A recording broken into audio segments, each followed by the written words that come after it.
I've known Eric for a long time. He lives in Harrisville, but I knew him when he worked for the city of Keene. He was in charge. He was in charge of the. Eric was in charge of the water treatment plant in Keene, which is, if you at all familiar with that operation, it's pretty significant. He also had a program that he would run with elementary age children. They would each do a like a science fair, but all concerning water. And so he had a lot of knowledge and a lot of community service along the way. He and his wife live in Harrisville, like I said. I don't know Laurie as well. I'll let her introduce herself. But the team, this is what he sent me about Team Monadnock Neighborhood Support Group. They came together to help resettle Afghan refugee families in the Keene area. They're an all-volunteer group from across the region who came together with a desire to help.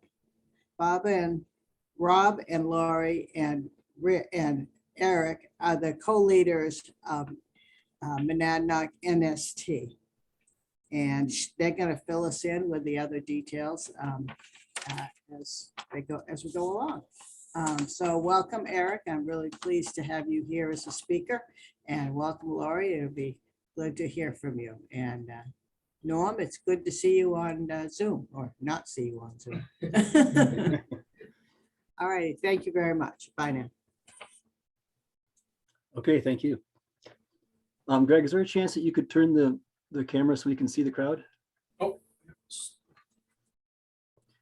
And before we start telling you about our group, I want to give you just a little bit of history. So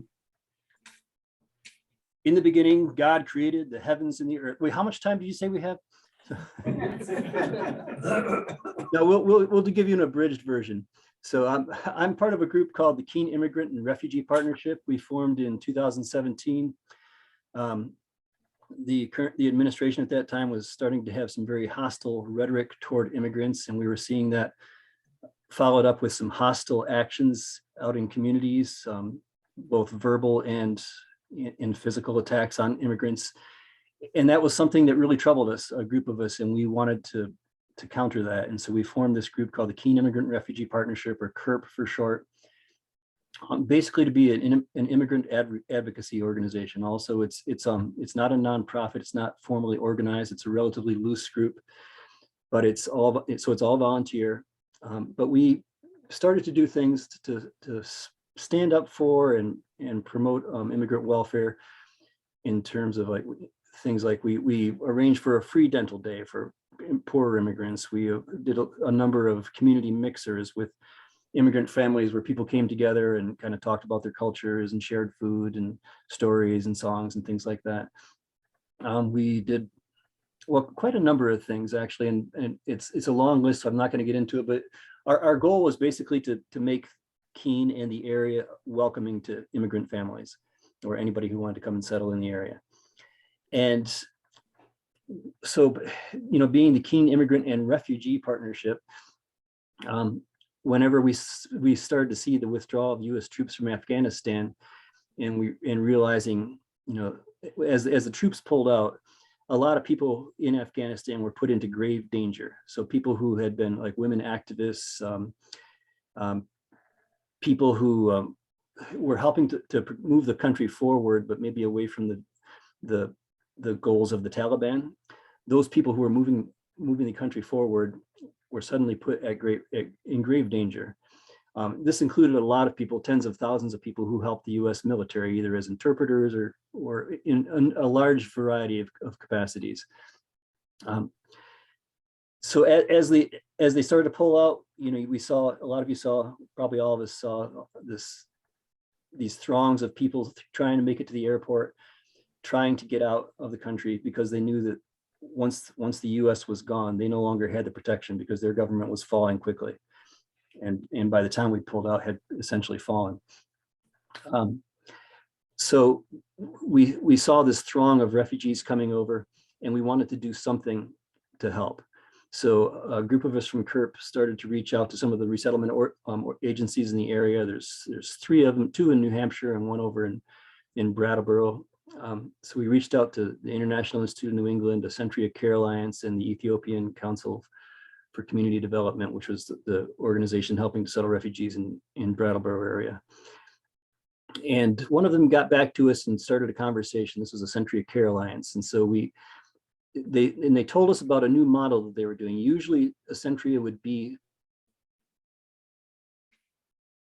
they would, for a refugee family coming in, they would be the people who shepherded them through the process. But now they're starting with this new model called neighborhood support teams. And so they told us if we were to form a neighborhood support team, that we would have a family coming to us. And so a group of us then kind of reached out to our networks. And this is where we pulled Laurie and Rob in.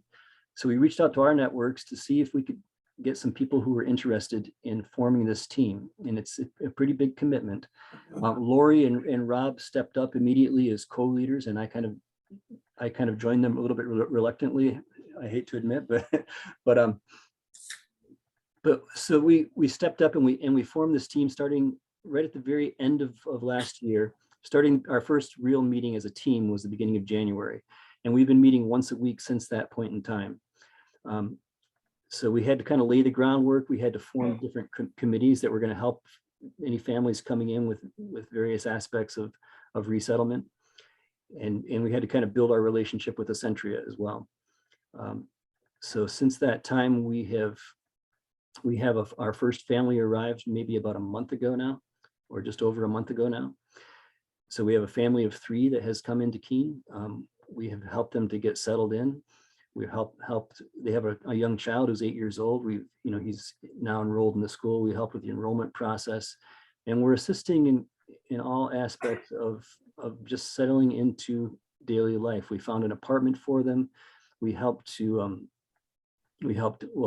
the apartment through donations from our networks, and we're at a point now where we're kind of settling into our team roles, trying to figure out exactly what it is that we need to do. We're doing this with the help of a Century of Care Alliance, and we're figuring out what our roles are and trying to figure out who's going to kind of cover these roles. And it's kind of a work in progress. This neighborhood support team model is a new way of doing refugee resettlement. So Accentria refers to it as building the plane as they're flying it. So Accentria, they normally would settle, I think they said like 50 Afghan or 50 refugees in a single year. During the last administration, the number of refugees was capped. And so organizations like Accentria, they weren't having as many refugees coming into them. And so they had to start laying off people. And so the ranks of the resettlement agencies were decimated. And then they went from a place of having the ranks of their, working with an understaffed group to suddenly having this flood, an unprecedented flood of refugees coming in. And so they had to really gear up, and as people were flooding into them. And so it's been quite a process. I think at this point, I'm going to actually hand it over to Laurie. Laurie, if you'd like to talk a little bit more about what specifically it is that we've been doing, and maybe some of the challenges we've been facing. And thanks, Eric. Good morning, everybody. My name's Laurie Jameson. I live in Marlboro. I am chairperson of the outreach committee at the Dublin Community Church, and our church has been involved with Accentria for years. And so as I heard about this Afghan resettlement project, I felt pretty passionate about helping these people, and so I jumped on board. I can tell you, as I watch the news about what's happening in the Ukraine today, I can't help but think that our family and these people from Afghanistan have never known life not to be like that. The trauma that they're coming from is intense. Our family still has family back there who have targets on their backs because of our family's father's involvement with our government. And so that's a huge trauma for them as well. I reluctantly stepped forward to be a leader as well. But I'm so happy to be a part of this project. And working with this family is so rewarding. They're so grateful. They're so wonderful, but it's a challenge. We have to work through the communication process. I use an app on my phone that I can type something in English and translate it to their language, Pashto. And then luckily Dad is literate, he can read it. And we communicate that way. It usually works. Settling this family is kind of an ongoing process where we have folks who are helping them navigate the healthcare system. Dad is going to start work very soon, the 18th of April, I believe. Helping them culturally, helping them find foods. It really takes a village, working out transportation, helping them figure out the bus system. It's an ongoing process. And so at this point, I'm just wondering, should we open it up for questions to you folks? Yes. Are you familiar with Project Home in Keene? Are you connected with that? I'm connected with Project Home. So Project Home was another spin-off group from the Keene Immigrant and Refugee Partnership. And so I'm connected with Project Home as I'm a team leader for one of the individuals, and I'm on another team for another family that's being helped by Project Home. So I'm doing driving lessons for 3 different people from Project Let's all work together. Why is there two organizations? We have slightly different missions. Project Home is strictly for asylum seeking people, and our group is for refugees. It's a different status, it's a different process. And we've talked about trying to work together, but and we do have a lot of overlapping members. However, Project Home has they feel like they're pretty much at capacity at this point. You know, they're also an all volunteer group, so no paid people that are full-time, and they're, you know, I'll tell you, between our Project Home meetings and our NST meetings, we're pretty well meetinged out at this point. But yeah, it would be nice in some ways, and several people have suggested that we try to bring the 2 groups together. But I think without having some sort of a paid core staff, I think that's at this point an impossibility anyway. Yeah, actually, I'm on your committee, but I don't do anything. My excuse was I was away.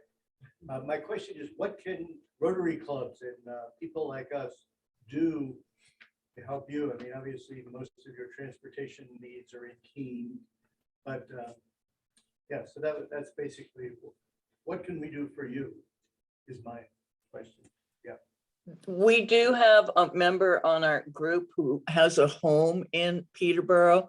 When we initially started looking, because the Sentry had told us as soon as we had a place, they were going to send us people.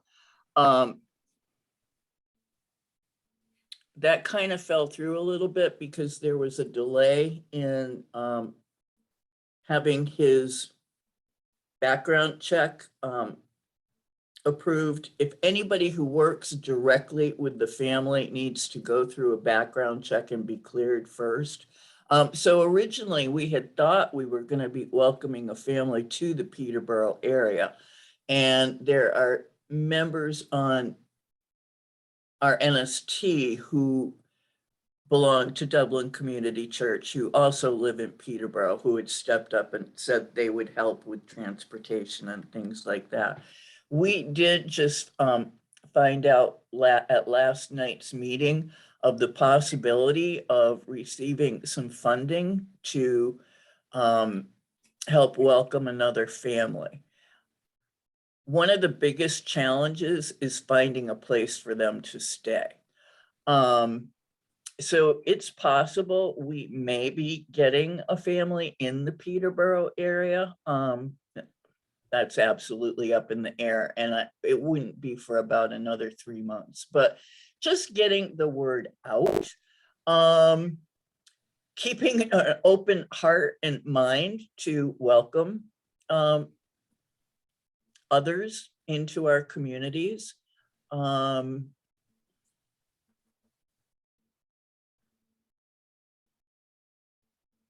That's what comes to mind immediately. Yep, I would just add to what Laurie says too, if any of you are interested in joining the group. And the person who stood up just now and asked the question, is that Tom? I can't really tell. Yes. Hi, Tom. So Tom has joined our group, and he just got back from being away. And so I anticipate Tom will probably become more active at going forward. But we do have, various committees that have specific tasks. And if you're interested in helping out with some of those tasks, and it can be anything, transportation was one thing, but we also need people to help with training for financial literacy. We kind of have that covered, I think, at this point. But there are others, other similar groups, with help to help them in specific areas. Some of those things might be having direct contact with the family, and others might be helping to do research, like helping us to find a pro bono lawyer for legal aid, or something of that nature, or help us to find funding for legal aid, because they are going to have, they do have a humanitarian parolee status right now, but that's a temporary status that allows them to be here, and eventually they're going to have to go through, and we're trying to figure out what exactly that process is right now. They'll have to go through the steps of gaining permanent legal status, whether that be through, I don't know, either through the asylum process or green card process or something else. We're not certain what that's going to look like, but we will need some people to kind of be working with a lawyer to figure that out. So if you're interested in that sort of thing, you could just certainly let us know. And there's also the idea of fundraising. At some point we seem to have enough for this family right now, but we anticipate that going forward, once we kind of feel like we have our act totally together, going forward, we'll bring in another family, and then maybe another. So and to do that, Century recommends that we have $8,000 to $12,000 per family for the first 6 to 12 months, with the idea being that after 6 to 12 months, the family will become more and more independent. We'll kind of wean them off of our support, and then they'll be independent in the community. As Laurie mentioned, the father of the family already has lined up a job with Cheshire Medical Center, and he starts next week. That's a huge step forward. He's going to need, at some point, he'll need a driver's license. We'll need somebody to usher him through that process, including, he has driving experience in Afghanistan, but I imagine the rules of the road are maybe a little bit different there. And so he's going to, have to have somebody to walk him through that process. If you happen to speak Pashto, that would be great. I will tell you just a little story that I thought was kind of charming and funny, but we have on our team, we have a young girl from Afghanistan who she doesn't speak Pashto, but she understands Pashto. So she doesn't speak it very well, but she understands it. She speaks Dari, which is another of the main languages in Afghanistan. And so the first evening the family was in Keene, my wife and I and this girl and her advisor and a couple other people went over and had dinner with them. And it was so fun because we would ask a question in English, of course, and the girl from Afghanistan, when she would ask the question to the father in Dari, and he understood Dari but didn't really speak it, but he understood Pashto. He would respond back in Pashto. She would turn back to us and tell us in English, And this is a 17-year-old kid who's doing all of this. And every once in a while, she would turn to us and she'd start talking to us in Dari with the answer. And then she'd put her face in her hands and go, oh, I'm sorry. And the dad would go, English. But I think you answered the question, but when you said you found an apartment, then does the organization pay a rent for that space at first? And if we found a place in Peterborough, would it be, or in our area, would it be paid for, a rental fee would be paid, or is it free? You're looking for someplace that has to be free. yeah, so that, yes, we cover the rent. So this is part of the fundraising that we do. We'll cover the first, the first month's, last month's rent and the security deposit. And then and for the first few months, we'll be paying the rent for them as well until they're able to.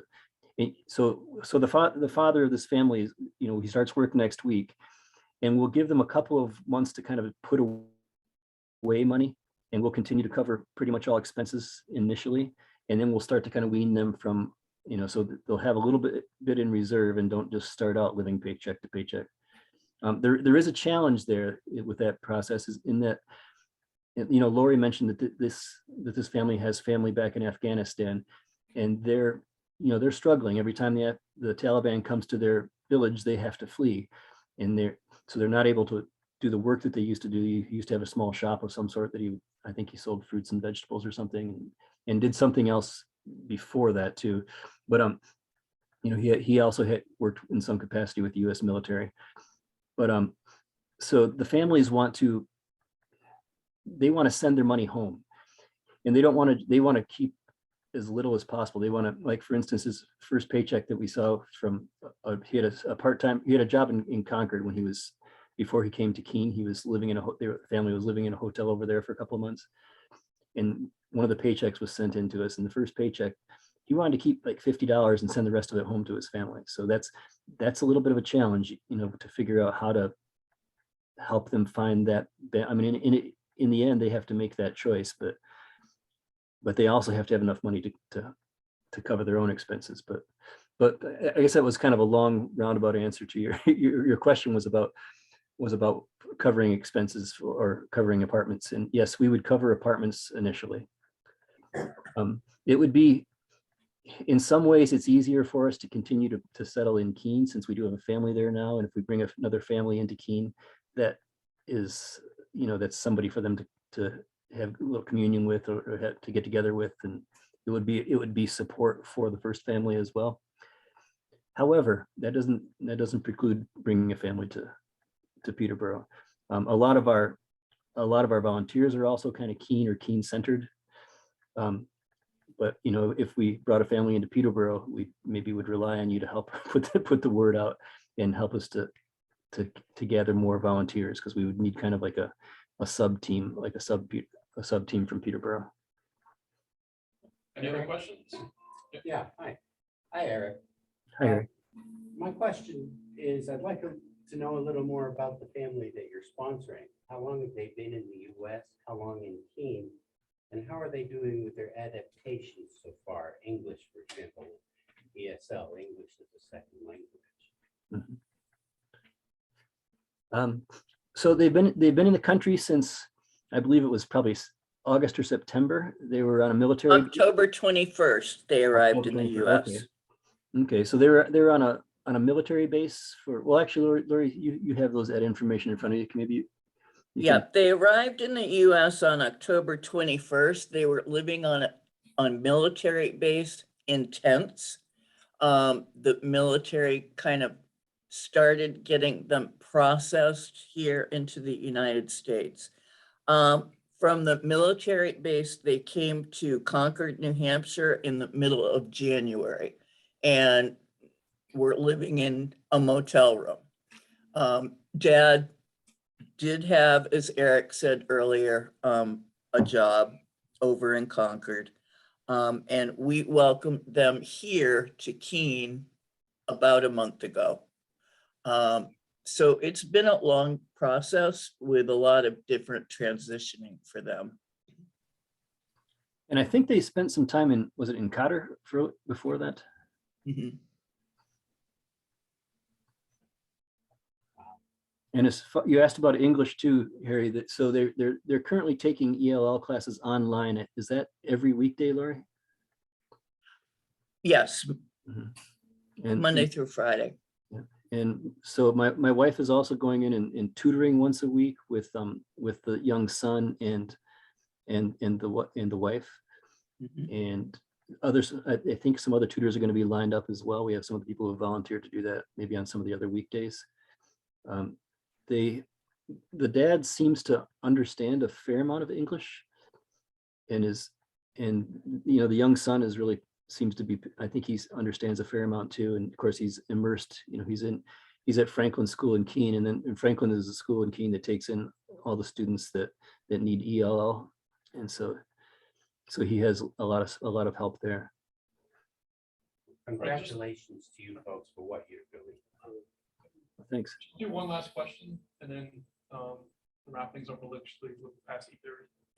Yeah, Lori, I think I've spoken with you before. I've been working with this young lady who spoke to our Rotary District Conference back in November. Her family is still in Kabul, and they're a very difficult situation for immigration. Her father lost his legs in the Afghan-Russian war. Her brother served in the military. They're in hiding, and they don't qualify for SIV status, and they don't qualify for humanitarian asylum or relief. She does not have a green card. She's given us a kind of a list of financial assistance that she would need to extricate two of her brothers and her parents, I guess, to Pakistan, where they can get vetted. If you know of any similar kind of situation, or someone in your circle who's had a similar kind of experience, I'd like to know about it. I'm a little hesitant to provide financial assistance without some sort of oversight. It seems like it could wind up being a black hole, if you will. But it's a dire situation.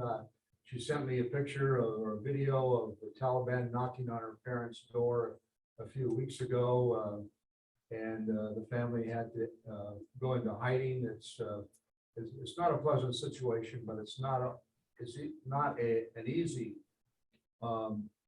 set of circumstances that allows the labyrinth of State Department rules and regulations to help them out. Is that Rick? Yes. Good morning. Yeah, that situation sounds very much like the one our dad's brother and his family are in. We've been working a little bit with Jean Shaheen's office. Our dad's brother is pretty close to the border of Pakistan. We don't have an embassy in Afghanistan anymore, but there is one in Pakistan. And if they can get to Pakistan, we were told they would need to purchase passports, which can be very expensive. And the problem is in getting money over to these folks. We've been told through Accentria, nobody should send over $500 because that gets flagged and would be reported to the Taliban, which nobody wants. It's a process we're still working through, Rick. And as Eric said earlier, we're building the airplane as we're flying it. Yes, sir. We do have a group that is working actively on that problem with the brother's family. And so we can certainly let you know if we find out anything that's particularly helpful. Okay, thank you. All right. Well, thank you. Thank you both for showing up today and sharing.